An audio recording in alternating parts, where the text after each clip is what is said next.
오늘 종교인 네 분, 유니폼이 다른 네 분을 모셨습니다.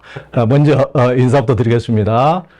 우리 불교의 성진 스님 안녕하세요. 네, 안녕하세요. 예, 우리 기독교 목사님 김진 목사님. 네, 안녕하세요. 우리 카톨릭 신부님 하성영 신부님. 네, 안녕하세요. 예, 우리 온불교 교무님 박세영 교무님. 반갑습니다. 예, 반갑습니다. 굉장히 네 분 다 참 어렸을 때 참 진한 삶들을 사셨더라고요. 그런 삶들을 굉장히 진솔하게 고백을 해놓고 그런 또 삶에서 각기 자기의 종교 철학을 가지고 이렇게 처방을 해주니까 야, 우리 청소년들이나 그 아픈 분들도 이제 다양한 각도에서 뭐 한 분은 침으로 찔러주시고 한 분은 등 글개로 긁어주시고 한 분은 안아주시고 이 다양한 각도에서 이렇게 해주시니까 훨씬 더 이렇게 어떤 우울증이든 인생의 다른 고민이건 불행한 분들, 고통받는 분들에게 굉장히 도움이 되다고 생각을 합니다. 그래서 이제 종교는 달라도 인생의 고민은 같다. 이 책과 관련해서 이제 얘기를 좀 나눠보도록 하겠습니다. 먼저 이분들의 첫 주제가 행복이에요, 행복. 이 대목은 이제 내 성직자분들의 이제 진솔함과 함께 사람들이 행복해지기를 바라는 진심이 굉장히 느껴졌어요. 특히 내 생에 가장 행복했던 순간의 고백이 굉장히 인상적이더라고요.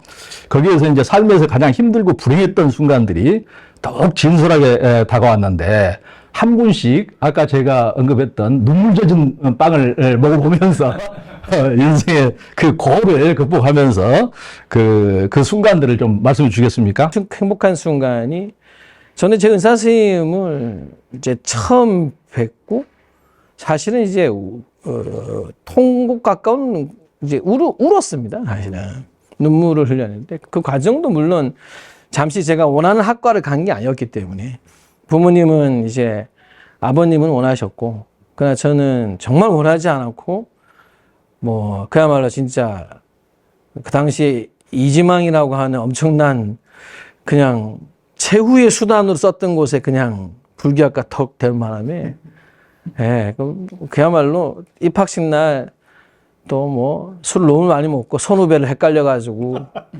또 이렇게 선배를 동기인 줄 알고 잘못 술 먹고 다투어 가지고 그 다음 날 제가 기억나기로 불교학과가 생긴 이후로 입학식 다음 날 정강원에서 전원 108배를 한 기억이 나거든요.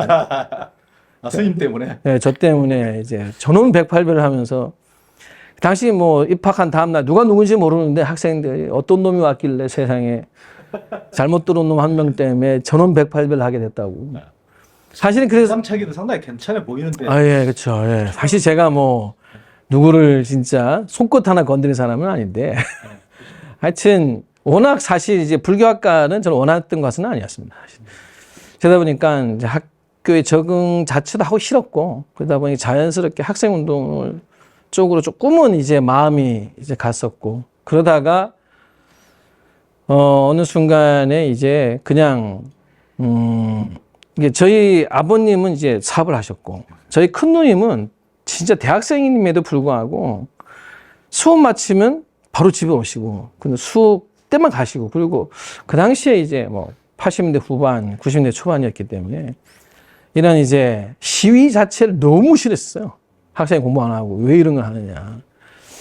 이제 그런 속에 있어 저는 학교 오면은 전혀 다른 삶을 살면서 또 내려가게 되면 제가 너무나 존경했던 저희 큰 누님이나 사랑하는 아버님 이게 괴리가 있는 거예요.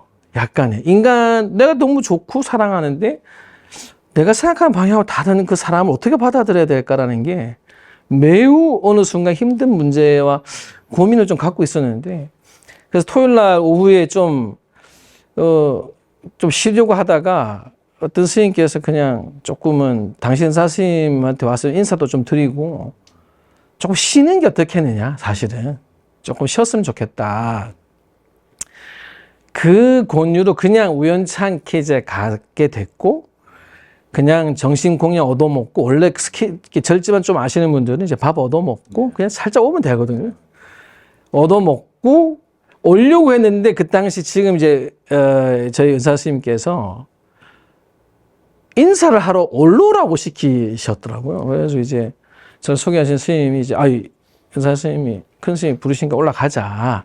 근데 공양에 대해서 스님 인사는 드리고 가라 해서 정말 그냥 예의 차원에 이렇게 방에 들어가서 그냥 정말 뭐 얼굴도 전혀 보지는 않았어요. 그냥 삼배 딱 하고 고개 딱 들고 서로 이렇게 딱 눈 마주치고 바로 울었죠, 제가. 그게 그냥 우는 게 그냥 뭐 잠시 눈물이 흐르는 이런 차원이 아니고 그 바닥이 예전에 그 방바닥이 그 종이 재질로 이렇게 기름을 먹여서 이렇게 바닥바닥한 그렇죠. 종인데 거기에 눈물이 떨어지면 이렇게 똑 소리가 나요. 이렇게 약간의 이게 방바닥 쪽 이격이 있어가지고 정말 이렇게 그 눈물이 떨어지는 소리가 날 정도로 계속 눈물이 흘리더라고요. 그러면서 든 생각이 한 가지였어요. 제 스스로 내가 왜 울까라는 생각을 했었어요. 그냥 눈물이 하염없이 나오는데 내가 왜 울까? 라고 하는데 든 생각이 다 잘못 살았다는 생각이 들더라고요. 저 사실 그때 선생님이 가만히 쳐다보고 계시더라고요, 이렇게. 아니, 뭐 선배하고, 그래서 전 선생님이 기억나는 게, 아이, 그 참 학생, 뭐, 얼마나 이렇게 마음에 답답한 일이 있어서 이렇게 생명부지 이 노성을 보고 이렇게 눈물을 흘리느냐, 닭똥 같은 눈물을 흘리느냐, 질문을 하시더라고요. 그래서 제가, 사실 제가 한 22년 살았는데, 정확한 워딩 기억이 나요. 내가 왜냐면, 지금 그 당시에 저에서 예수님 다 훌쩍 넘으셨던 분인데, 제가 한 22년 살았는데, 다 잘못 산 것 같다고. 사실 그때도 굉장히 이제, 이게 하루 강아지가 법무수인 줄 모르는 하는 눈빛처럼, 굉장히 웃으시면서, 학생이, 아직 참 젊고 한데, 뭐, 얼마나 잘못 살았겠냐, 하시는 거예요. 근데 그때도, 그러니까 이제, 자기 행복한 최고 순간을 기억하는 수는 이유가 그런 거예요, 저는. 왜냐하면, 한 번도 제 삶이 잘못됐다 생각해 본 적이 없어요. 남자 22살의 대학생은, 제가 늘 가끔 그러거든요. 돌로 맞아도 안 온다고. 네, 그거 누군가 앞에서 운다는 거는, 그 거의 남성성을 내려놓는 것 같기 때문에, 거의 하지 않거든요. 근데, 그 눈물이 나는 배경이 뭔가 내가 지금까지 온 것이 잘못 살았다라고 하는 생각이 드는 순간부터, 그야말로 이제 이게 어두운 게 이거였구나. 그러니까 어두운 거니까 검은색을 구별하니까, 흰색이 너무 확연히 보이는 것 같은 순간이었어요, 그때. 그래서 그 찰나의 순간이라는 게 엄청나게 희열이었죠, 사실. 그리고 있으니까 스님께서 이제 저희 연사 선생님께서 사실은 이제 그때부터 이제 많은 말씀을 해주셨어요. 많은 말씀을 해주셨는데 지금 생각하면 화두타파 이런 거였어. 불교학과를 다녔지만 학과 공부를 안 해가지고 전혀 관심이 없었는데 화두타파를 하는데 뭐 우주가 깨지고 사실은 이게 뭐 들리지도 않았어요. 왜냐면 그 울음이 멈추지 않아가지고 나중에 내가 이렇게 멈추고 싶은데도 안 돼서 되게 이상하다고 생각했어요. 저는 스스로가. 그러니까 자기 생각에 빠져있는데 화두타파부터 해서 화두가 깨지고 난 뒤에 뭐 며칠 후부터 어떻게 우주가 깨지고 그걸 몇 번 깨고 나니까는 자기를 깰 수 있다라는 말고 막 하시는데 하나도 안 들렸죠. 근데 마지막에 제가 이렇게 멍 때리고 계속 그냥 영혼 없는 대답을 이렇게 그냥 하고 있으니까 갑자기 당신이 질문을 하겠다고 하시는 거예요. 그래서 그때 정신 좀 차렸죠. 예, 불교학과 하나도 모르는데 질문하면 어떡하실까. 지금 제가 불교학과를 다녀도 바깥으로 마음이 돌아가지고 지금 제가 불교학을 모릅니다. 그러니까 불교하고 관계없다고 하시더라고요. 그리고 질문이 그러시더라고요. 지금까지 와서 처음 보자마자 이렇게 눈물을 흘리고 내 이야기를 이렇게 들었는데 와서 질문도 하고 눈물도 흘리고 내 말을 들은 네가 누구냐 딱 그러시더라고요. 전 잘못 들은 줄 알았어요. 진짜 이거는 왜냐면 처음에는 이게 너무 맥락이 너무 없었고 지금 해보면 어른이 질문한다는 자체가 대단히 익숙지 않았고 근데 질문의 내용이 그 일생을 살면 네가 누구냐는 지금 이름이 뭐냐고 물어봤어도 네가 누구냐라는 대답을 제가 그냥 진짜 그야말로 불교학 학과 시간에 들었던 선언문답에서 그냥 이렇게 봤던 질문인데 그 질문을 아무렇지도 않게 뭐 그렇다고 해서 그 경제 나온 것처럼 막 주장자를 내리치면서 질문한 것도 아니고 정말 그렇게 딱 묻는데 이제 뭐 그야말로 진짜 막 망치로 머리 한 대 얻어맞은 기분? 뭐 그게 더 멍해지더라고요. 그래서 제가 쌤 이게 진짜 모르겠다고. 쌤 진짜 모르겠습니다 하니까는 전사 스님이 이제 알 수 있는 길이 있다 하시는 거예요. 그래서 제가 선생님 이거 어떻게 하면 압니까? 하니까 그때 하신 말씀이 그냥 심플하게 출가해라 이러면 이제 안 합니다 뭐 이렇게 이야기가 비슷했을 건데 선생님이 뭐라고 하셨냐면 반야신경을 222번을 읽고 천수경을 121번을 읽고 절을 3000배를 하루에 다 하면 된대요. 그래서 제가 그럼 지금 하루만 하면 되니까 이거를 연불삼매 들 때까지 해야 된대요. 그래서 제가 그럼 언제 듭니까? 그거는 사람마다 다르다. 네가 오늘 해서 오늘 들 수도 있고 평생이 안 들 수도 있는데 이거를 들고 화두를 챙기면 7일 만에 열린다 하시는 거예요. 그날 전에서 나오면서 기숙사, 안암동에 불교학 기숙사가 있었는데요. 바로 해봤어요. 읽다 보면 졸리고, 읽다 보면 졸리고, 읽다 보면 딴 생각 나고, 그렇게 7일 하다가 저는 그대로 바로 집처리 들어갑니다. 7일 도전했는데 안 되겠더라고요. 그래서 그때 7일 후에 선후배들이 이제 도망을 제가 나오는데 잡혔어요. 옥신각신하고 울고, 선배들도 울고, 후배들도 울고 하다가 이제 어느 한 선배가 그렇게 가고 싶으면 가라 하더라고요, 저보고. 그래서 저는 사실은 이제 출가까지를 하게 되는데, 그래서 제 그 스토리 하나, 저는 지금도 늘 이 이야기는 할 때마다 이제 그때 그 순간들, 저연사 선생님 처음 만났을 때 하염없이 울었던 그 순간들의 그 감정들. 그래서 제가 이제 뭐 행복한 순간 언제냐 그러면은 그냥 그거는 뭐 영원불면하게 저한테는 그게 가장 행복한 순간. 그 은사 스님 본명이 어떻게? 월자, 성자 쓰시죠. 그러니까 저희 노스님은 이제 청자, 화자 스님, 청화 스님이시고요. 저희 은사 스님 월자, 성자, 월성 스님이죠. 그러니까 이 책에 언급되신 은사 스님하고 방금 이제 잠시 말씀했는데 그 장면만 이렇게 보더라도 이 은사 스님의 향기가 느껴지더라고요. 굉장히 처음에 우리 이제 스님 뵀을 때, 그걸 이제 저는 이제 우리 노스님, 이제 총화 스님은 이제 여러 번 뵀는데 그 총화 스님을 뵐 때 이제 사람들이 그러거든요. 그러니까 총화 스님이 아무 말씀을 안 했는데 가만히 보고만 있는데 사람들이 막 우는 거예요. 아까 그 닭똥 같은 눈물을 흘리는 거예요. 그러니까 왜 저렇게 울지?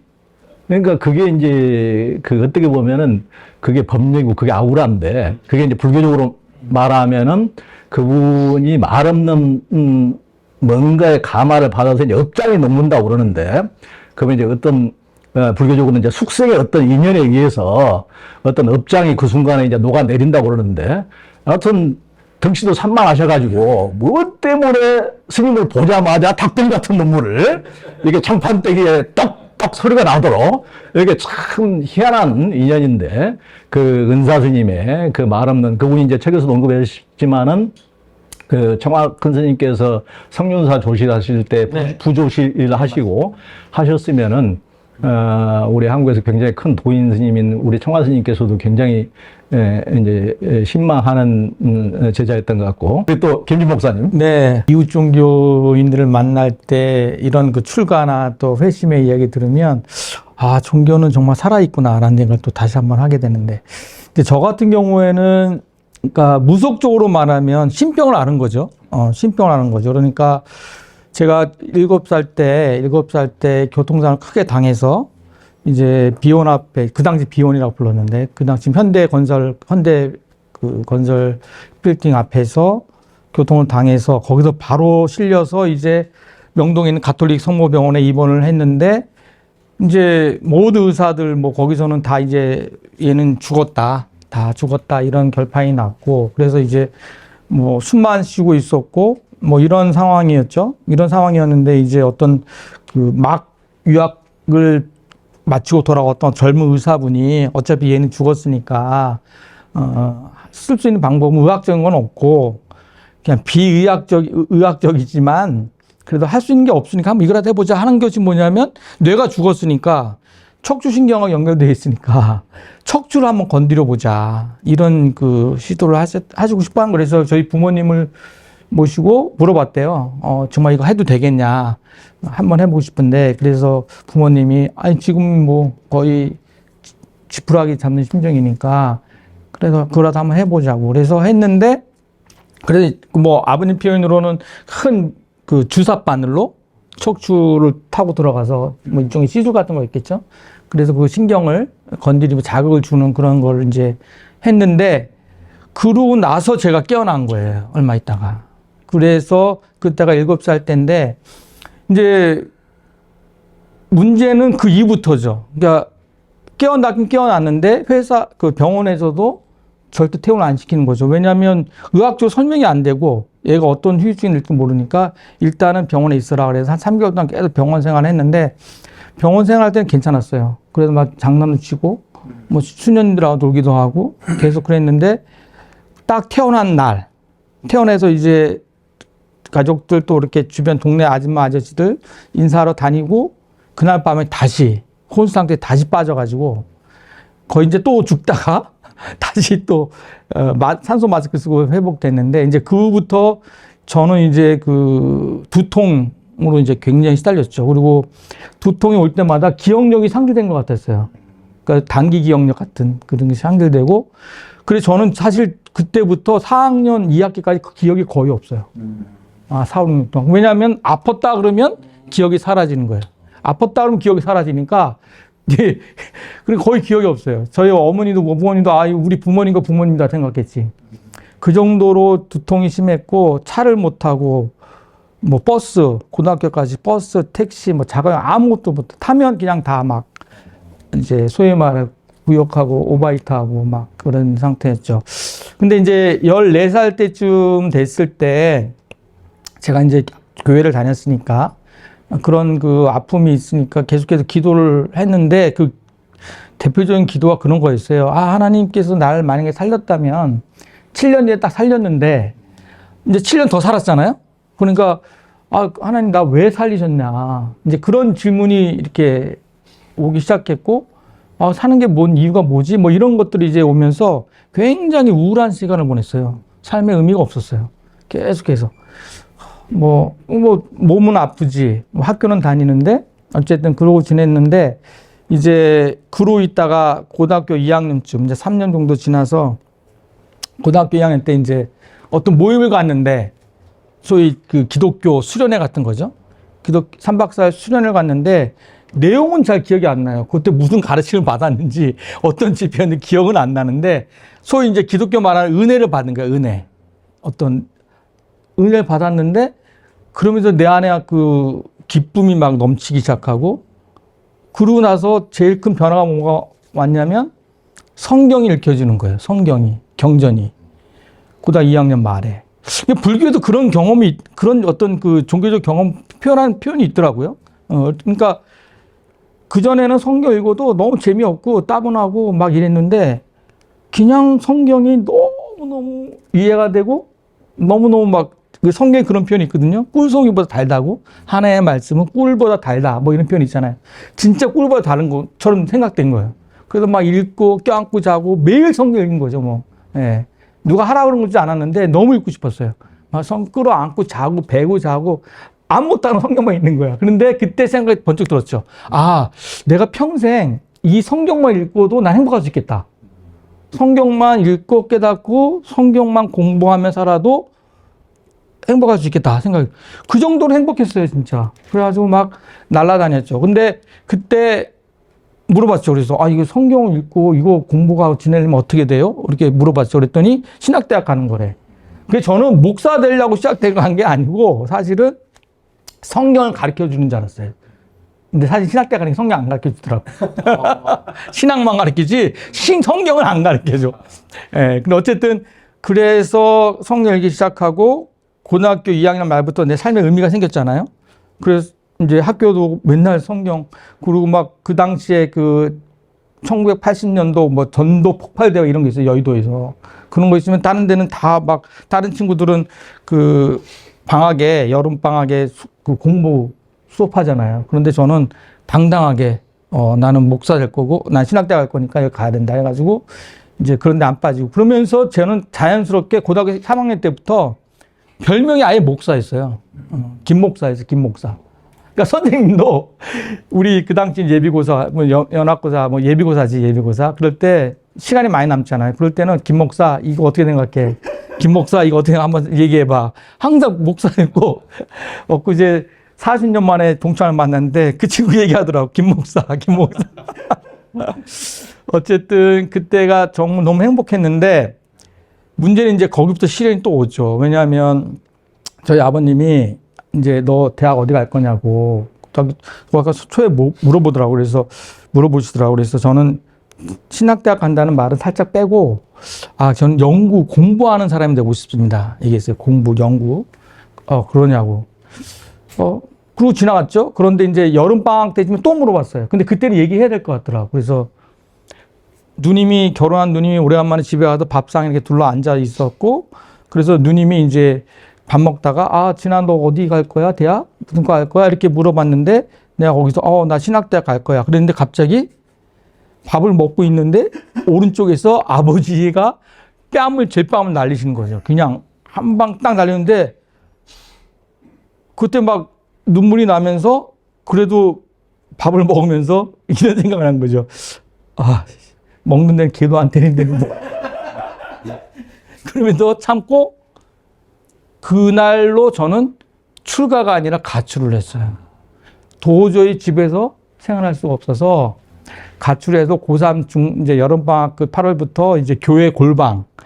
교회, 이렇게 옛날 교회는 교회가 이렇게 강대상이 있으면 옆에 방이 하나 있었어요. 항상.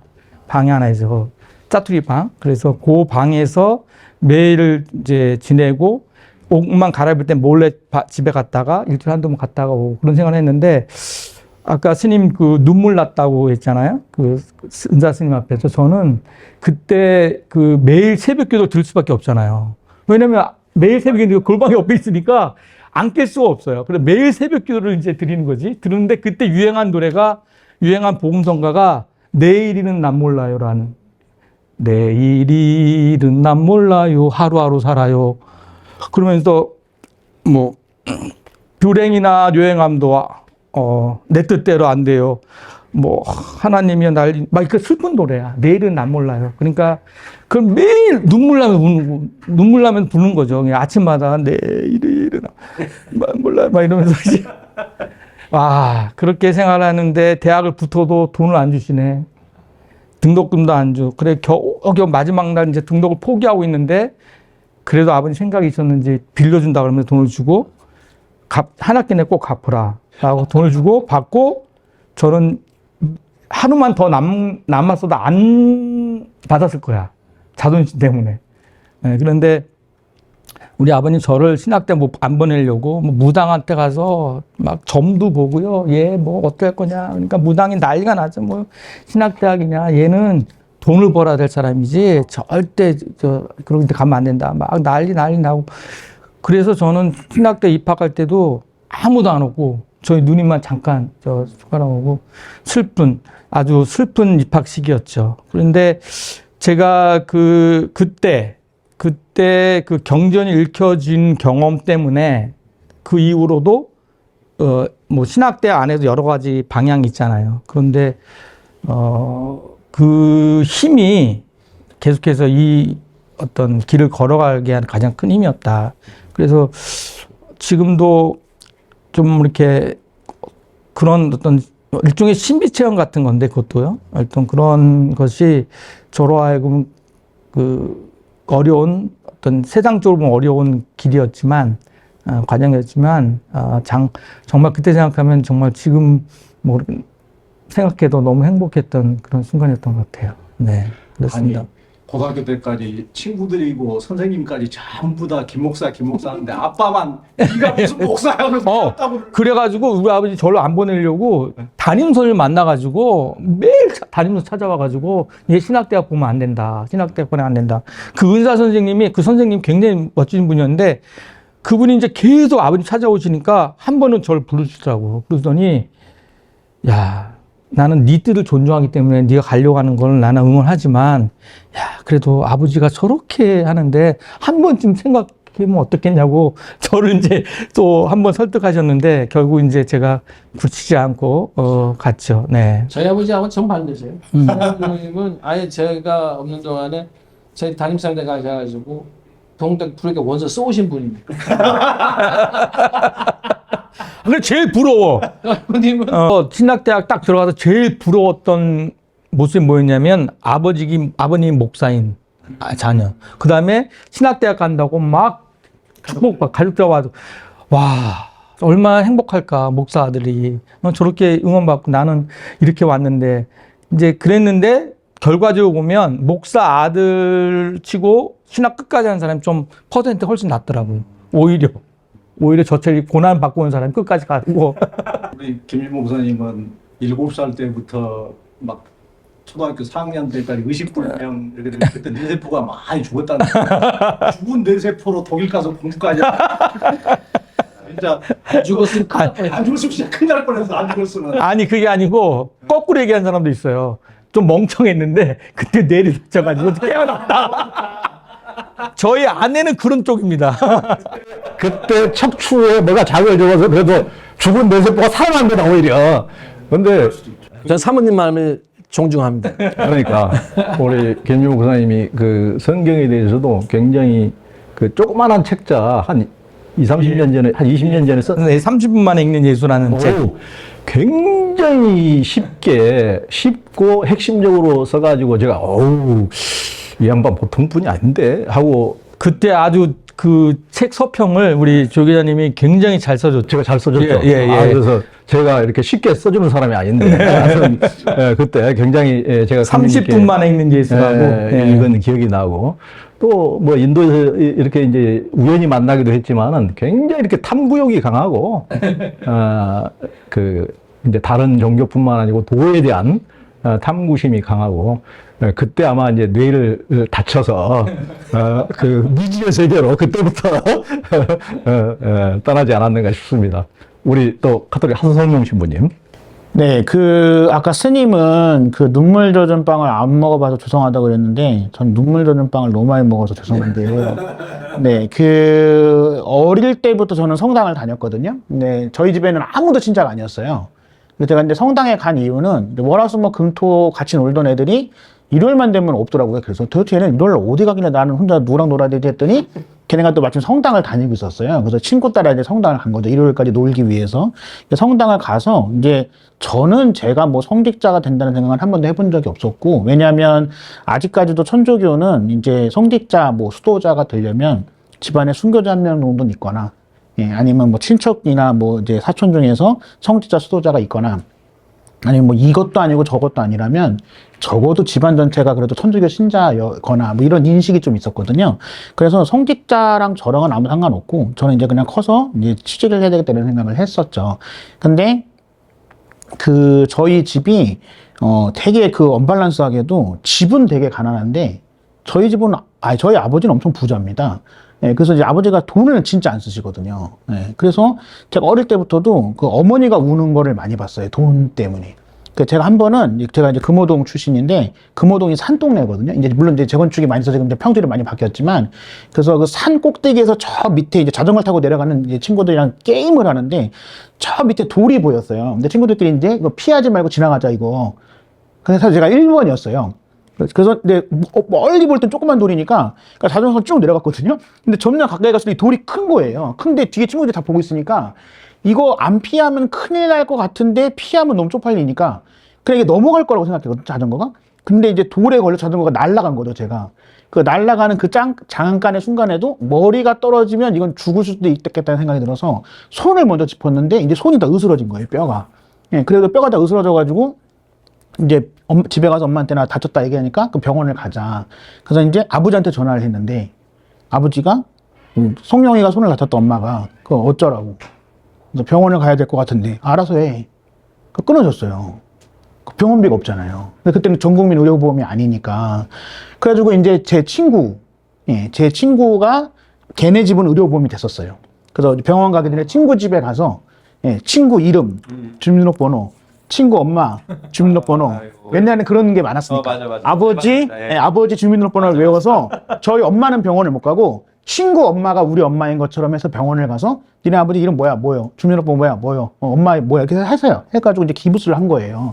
근데 이제 어머니가 그런 과정을 이건 한 사례지만 그런 일들이 되게 많았어요. 예상하지 못하는 저희 집이 3남매인데 이제 애들 3명 키우다 보면은 예상하지 못하는 돈이 들어가는 일들이 있잖아요. 그래가지고 이제 어머니가 막 울면서 막 돈을 빌리고 다니는데 제가 그 어린 나이에도 우리 아버지는 돈이 저렇게 많은데 도대체 우리 집은 왜 이렇게 가난할까 하는 생각이 들어서 저는 빨리 경제적으로 독립을 해야 되겠다 해서 제가 나름 이제 중학교 때 공부를 좀 했었는데 그래서 이제 고등학교 때 합법적인 가출을 하기 위해서 진짜 가출하면 아버지는 아무 신경도 안 쓰겠지만 우리 엄마가 잘못될 것 같아가지고 합법적인 가출을 하기 위해서 이제 공고를 가야 되겠다. 그래서 특히 지방에 있는 공고를 그래서 기숙사도 있고 수업료도 다 주는 공고가 뭐가 있을까 이렇게 찾아보다가 이제 포항에 이제 포항제철공업고등학교가 있었어요. 그래서 제가 중학교 선생님 중3 담임한테 저 공고를 가겠다, 포철 공고를. 부모님이랑은 얘기했냐? 그래서 엄마랑은 얘기했는데요. 아버지랑은 굳이 얘기할 필요를 못 느낍니다. 그랬더니 뭐 아버지한테 꼭 허락 받아야 되는 건 아닌데 너 집에서 조금만 도와주면 아무리 못 가도 서울연고대는 갈 수 있을 것 같은데 왜 공고를 가냐? 너 공고 가면 나중에 후회한다. 그래서 나는 나중에 삶은 생각은 안 하고요. 지금 내가 당장 집에서 나가는 게 급하니까 써달라. 그때 선생님이 엄마를 오라고 그러더라고요. 엄마가 갔는데 이제 엄마한테 설명은 했지만 이제 엄마도 뭐 이제 현 상황이 그러니 엄마도 어쩔 수 없다.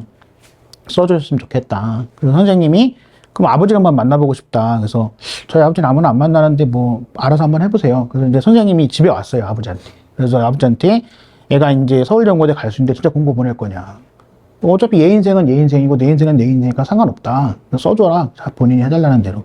그래서 공고에 그렇게 가게 됐어요. 그래서 공고에 가서 그때 이제 김영삼 대통령 때 2+1이라는 제도가 있었거든요. 공고, 상고가 2학년까지는 학교를 다니고 3학년 때는 실습을 나가는 거예요. 학교를 안 가도 그때는 이제 IMF 전이라 우리나라 산업이 엄청 막 부흥하고 이럴 때라서 일손이 모자라니까 그 제가 고3 때는 포철 생산직으로 1년 동안 근무도 했었거든요. 학교 안 가고. 근데 이제 저희 어머니가 내려오셨어요. 한번. 제 사는 기숙사에. 그래서 한 달 동안 이제 집에 안 가시고 매일 우시면서 대학 가라고. 너 그러다 아버지 때문에 인생 조진다. 아버지 때문에 대학을 안 가면 인생 조진다. 대학 가라. 그래서 짜증나게 그러지 말고 안 갈 거라고 나는. 다시 그러고 살고 싶지 않다. 그래서 엄마가 막 울고 이러는데 저는 출근을 해야 되니까 출근하죠. 저는. 그 3교대였으니까. 뭐 어떨 땐 아침에 가고 어떨 땐 밤에 가고 어떨 땐 뭐 새벽에 가고. 근데 어머니가 계속 올 때마다 울고 막 제발 대학 좀 가라고 그래서 그러면 도대체 원하는 게 뭐냐. 대학만 가라. 알았다고. 그럼 대학만 가면 되냐. 그래서 회사를 그만두고 이제 대학을 가게 된 거죠. 그래서 이제 대학을 가고 이제 군대를 가게 됐는데, 물론 이제 제가 그전에도 이제 뭐 성경책을 안 읽어본 건 아니지만 이제 띄엄띄엄 읽었었거든요. 근데 제가 군대에 있다가 저랑 친하게 지내던 보좌 신부님한테, 신부님 어떻게 하면 사람이 잘 살 수 있냐, 어떻게 하면 사람이 가치 있는 삶을 살 수 있냐 했을 때 그 신부님이 너는 취직이나 해라. 근데 저는 그때 신학교에 가고 싶은 마음이 요만큼씩 있었거든요. 근데 저는 그분이 저를 지원해 줄 거라고 생각했거든요. 저랑 친한 신부님이. 그러니까 너는 취직이나 해. 그래서 갑자기 사람이 오기가 생기더라고요. 그래서 저는 신부님이 사제가 되는 것도 필요하다라고 말해줄 줄 알았는데 그게 아니어가지고 갑자기 오기가 생겨가지고 그 성경책을 한번 읽어봐야 되겠다라는 생각이 들었어요. 네, 한번 처음부터 끝까지 읽어봐야 되겠다. 그래가지고 이제 제가 군종 신부님을 찾아갔는데 군종 신부님이 제가 매 주일마다 성당 가던 성당이었거든요. 근데 군종 신부님이 내가 널 뭘 믿고 성경책을 빌려주냐. 네. 너를 믿을 수 있는 방법을 가져와라. 그럼 어떻게 하면 됩니까? 그때 주민등록증을 가져오라는 거예요. 근데 이제 군대는 입대할 때 행정실에 주민등록증을 맡기고 제대할 때 찾아갈 수 있거든요. 그래가지고 제가 그 행정병을 막 PX에 가서 막 구워 삶고 갈구기도 하고 뭐 이러면서 진짜 한 번만 달라고. 근데 걸리면 저도 영창, 자기도 영창이라는 거예요. 알았다고. 내가 어떻게든 할 테니까. 그래서 그 친구를 구워 살면서 그 주민등록증을 갖다 줬어요. 그때 신부님이 그래, 이 정도의 열성이면 성경책을 주겠다 해서 제가 그 군대에서 성경책을 처음부터 끝까지 3번 읽었거든요. 예, 그 3번 읽으면서 봤더니, 성경에는 훌륭한 사람도 하느님이 부르지만 훌륭하지 않은 사람도 하느님이 불렀을 때 훌륭한 일을 할 수 있구나라는 걸 보면서 아, 나도 부모님이 신자가 아니고 내가 이렇게 뭐 잘 산 건 아니지만 신학교에 갈 만한 자격은 되는구나 라는 생각이 들어서 신학교에 가야 되겠다는 생각을 했죠. 그래서 저한테 삶에서의 가장 첫 번째의 기쁨은 신학교 입학했을 때였어요. 너무 신학교 입학했을 때 좋았거든요. 그래서 제가 20살 때부터 그 28살 때까지 군대 2년 2개월 빼고 한 6년 반 정도가 58kg였어요, 몸무게가. 예, 그때 신문 배달 하느라고 하루에 4시간밖에 못 자고 500집을 걸어 다니고 이러니까 하루에 막 5끼를 먹어도 이게 그 다 빠져나가는 거죠. 58kg였는데 신학교에 가서 3개월 만에 72kg가 됐어요. 그러니까 14kg가 찐 거죠. 하루 8시간 재워줘. 예, 밥 줘. 신문 배달 안 해도 살 수 있어. 너무 좋은 거예요. 스트레스 받을 일도 없고. 그래서 그때 행복이라는 거를 처음 알았어요. 아, 사람이 뭘 꼭 갖추거나 뭘 해서가 아니라 그냥 아무것도 안 하고 가만히 있어도 사람이 행복할 수 있구나라는 거를 그전에는 행복해지려고 엄청 노력했는데도 늘 불행했다고 생각했거든요, 저는. 근데 행복하다라는 걸 그때 신학교 입학하면서 처음 알았고, 제 인생에서 가장 행복했던 순간은 그 사제서품 받았을 때였는데, 사제서품 받았을 때 가장 행복했던 거는 아무래도 이제 저라는 사람에 대해서 너무나 많은 사람들이 기대해주고 믿어주고 사랑해주니까 그 모습을 보면서 나는 아버지한테 사랑받지 못하는 게 늘 불만이었고 아버지한테 사랑받았으면 좋았겠다라는 생각을 늘 했었는데 많은 사람들이 저를 사랑해주는 걸 보면서 다른 사람들한테 사랑받은 걸로도 그거를 대신할 수는 없지만 채울 수는 있겠구나라는 생각이 들었거든요. 그래서 신학교에 가기 전까지의 삶은 되게 어두웠는데 신학교에 가면서부터 인생의 광명이 비치지 않았을까. 그래서 사제서품 받고 나서 지금까지는 그냥 늘 행복합니다. 항상. 그러니까, 야. 그러니까 우리 하신부님 이 책에서도 굉장히 진솔하게 어렸을 때 이제 고백을 많이 해오셨더라고요. 그런데 진짜 그 돌멩이한테 부딪힐 때부터 벌써 그때부터 알아봤어야 되는데 하여튼 무대포 정신으로 또 그 군종 신부님이 성경책을 안 주면 나도 안 봐 이렇게 보통 우리 같으면 그랬을 것 같은데 기어이 보고야만 하는 그 오기 하여튼 법당으로 가기도 하는데 그러니까 굉장히 그 무대포로 그러면서 그 이제 신학교 가가지고 그냥 뭐 달리 뭐가 대단한 게 뭐 주어져서 행복한 게 아니라 그 자체로 그냥 행복을 느꼈다고 그러는데 그냥 어렸을 때 그 어둠을 안겨주신 아버님이 최고의 은인이시구만요. 지금 생각해보면 그때는 옛날엔 너무 싫었는데 혹시라도 우리 아버지가 너무 좋은 아버지였으면 제가 이렇게 안 됐을 거라는 생각이 들기도 해요. 어떤 면에서는. 그러니까 다른 분들은 신학교에 가가지고 상당수가 1학년 마치고 나 도저히 못 있겠다 하고 나오는 경우가 많은데 야 이렇게 좋을 수가 하고 계속 이렇게 있었다면은 그것은 상당히 아버지 공이 크다고 보여집니다. 왜냐면 저 같은 경우에도 이제 저희 뭐 동기나 선배나 후배나 신학교 나가는 사람들 보면 이해가 안 됐거든요. 이렇게 좋은 데가 있는데 굳이 왜 나가지? 그래서 나가면 고생할 텐데. 그러니까 아니 신문 배달도 안 해야 되고 이렇게 짬밥도 잘 나오는데 왜 나가는 거야 지금? 니들이 눈물 젖은 빵을 안 먹어봐서 그러지? 그러면서 맞습니다. 배가 부르구나. 배가 불러가지고 아주 그냥 참 재밌었습니다. 우리 또 원불교의 우리 박세웅 신부님. 네, 저희는 사실 이제 원불교 집안이었어요. 종교 선택이 뭐 따로 없었고 저희는 원불교 집안이었고 또 저희 그 막내 고모가 또 저희 앞서서 이제 교무 성직자였고 그래서 어렸을 때 이제 저희 아버지가 그 주말마다 이 원불교 교당을 나가지 않으면 용돈을 안 주셨어요. 그래서 거의 뭐 타력으로, 강제적으로 이제 다니기 시작했는데, 그때는 뭐 그렇게 큰 믿음은 없었죠. 근데 이제 고등학교 1학년 때 이제 불행이 닥치기 시작을 하는데, 이제 저희 그 안으로는 저희 이제 부모님이 이제 갑자기 이제 이혼을 하시게 됐고, 저는 이혼이라는 게 그때 당시에 TV 드라마에서만 있는 줄 알았거든요. 근데 어느 날 갑자기 아버지께서 두 분이 나가셨는데 밤 늦게 아버님 혼자 들어오시는 거예요. 그래서 엄마는요? 그랬더니 오늘부터 엄마는 집에 안 와. 이혼했다. 그러시는 거예요. 아무런 우리한 상의도 없이 그렇게 해서 졸지에 이제 저희는 이제 이혼 가정이 돼서 남자 셋이 이제 살게 된 거죠. 그래서 그날부터 제가 아침에 일어나서 밥을 해본 적이 없는데 쌀을 씻고 씻어도 보고 뭐 이렇게 밥도 하고 그때 제가 할 수 있는 게 계란 후라이밖에 없으니까 거의 계란 후라이를 엄청 먹었던 것 같아요. 이렇게 이제 삶을 이제 지냈고 그것 때문에 그런지 모르겠지만 이제 학교 생활이 또 순탄치가 않아서 제가 되게 왜소했거든요. 그러니까 이제 소위 말하는 일진들의 어떤 표적이 된 거죠. 예, 시켜도 다 할 것 같은 반항하지 않는. 그래서 이제 또 일진들의 어떤 시달림도 받고 그래서 안팎으로 되게 힘들었던 때였어요. 어디 의지할 데도 없고. 근데 이제 어떻게든 이제 교당은 계속 나갔죠. 교당은 계속 나갔는데 그때 당시에 이제 그 교무님 한 분이 상당히 곱고 아름다우셨어요. 제가 보기에는 세상에서 너무 아름다워 보였어요. 근데 그분이 저를 이제 어머니가 없는 그 빈자리를 관심과 사랑으로 이렇게 채워주기 시작하셨어요. 그때 당시에 교무님 급여가 5만 원이었거든요. 5만 원. 보통 이제 한 30년 전이니까요. 근데 거기서 1만 원을 떼서 저를 주셨어요. 그리고 제가 뭐 공부한다고 하면 아무튼 마치 어머니처럼 온갖 사랑을 다 해주셔서 그때 제가 이제 그분을 보면서 어떤 생각이 들었냐면 이게 분명히 저분과 그 우리 혈연조차 그 이혼하고 저를 떠나고 이제 그런 상태고 남한테 괴롭힘을 받는 상황이었는데 또 저분도 분명히 남인데 왜 나를 이렇게 따뜻하게 대해주시지? 이럴 수도 있는 건가? 사람이라 삶이라는 게. 그래서 나도 지금 힘들지만 이런 따뜻함을 받은 이거를 다른 사람에게 좀 전해주고 싶다라는 생각이 들었어요. 그러다가 생각이 든 게 저분처럼 좀 살고 싶다. 라는 것이 제 딱 인생의 어떤 그 방향이 됐어요. 저분처럼 세상에 가지지 못하고 힘들어하는 사람들, 외로운 사람들을 옆에서 보듬어주는 사람이 되고 싶다라는 생각이 들어서 출가를 하겠습니다라고 이제 그분께 얘기를 했고 그때가 이제 고등학교 2학년 때였습니다. 그 마음을 낸 지가.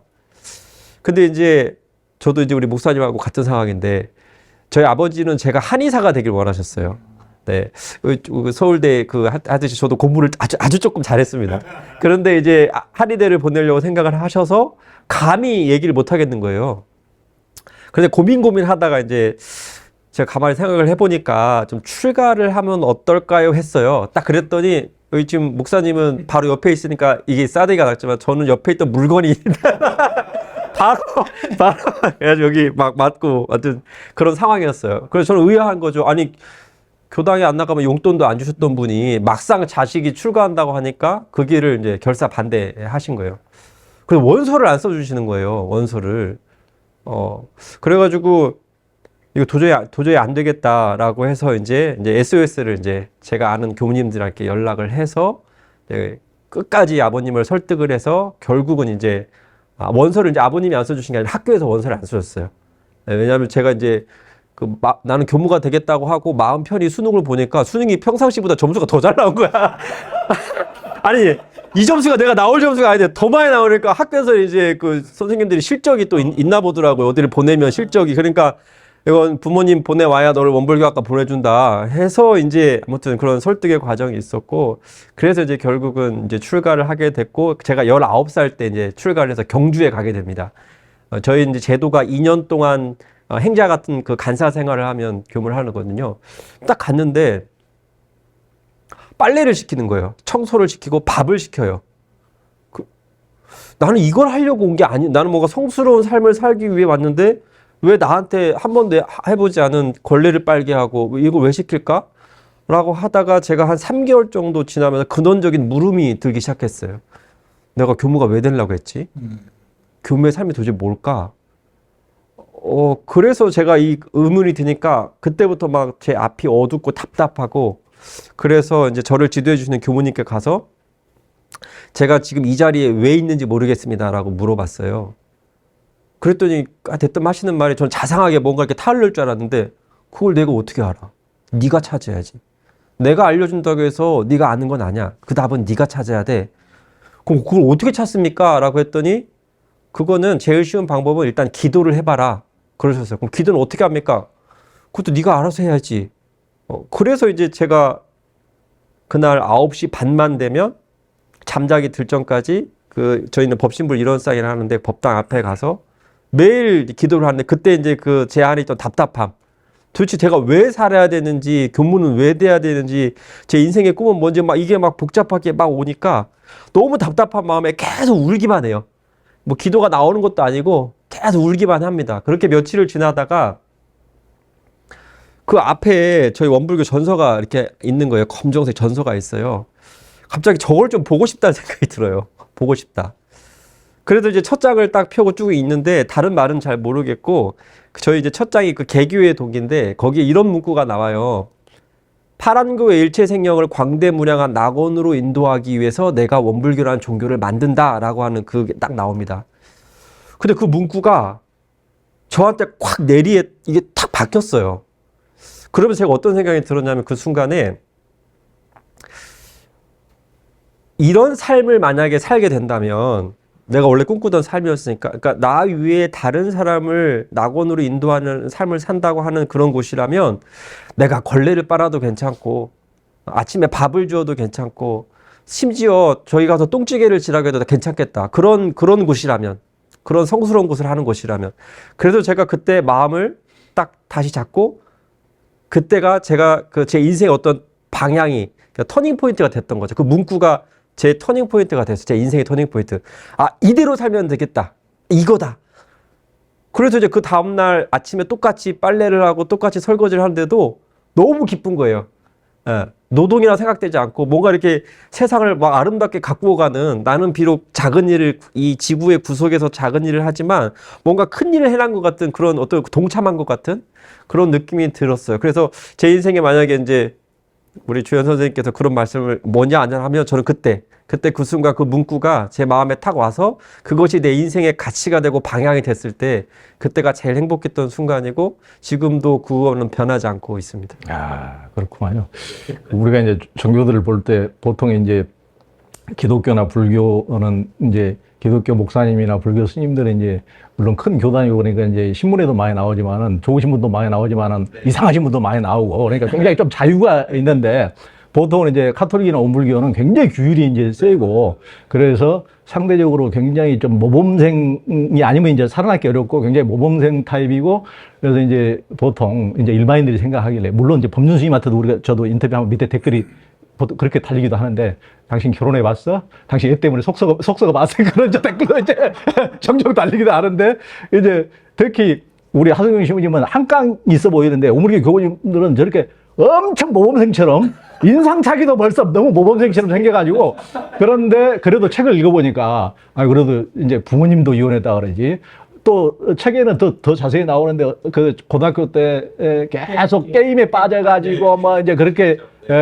지낸 세월이랄까 그런 것도 또 일진한테 또 당해보기도 했지 그러면 저렇게 그러니까 그 이제 신자들한테 당신 인생의 그 고를 한번 겪어봤어 이런 소리는 안 들을 것 같으니까 그래도 책에서도 굉장히 삶을 솔직하게 많이 하셔서 다른 읽는 분들한테도 굉장히 도움이 될 것 같습니다.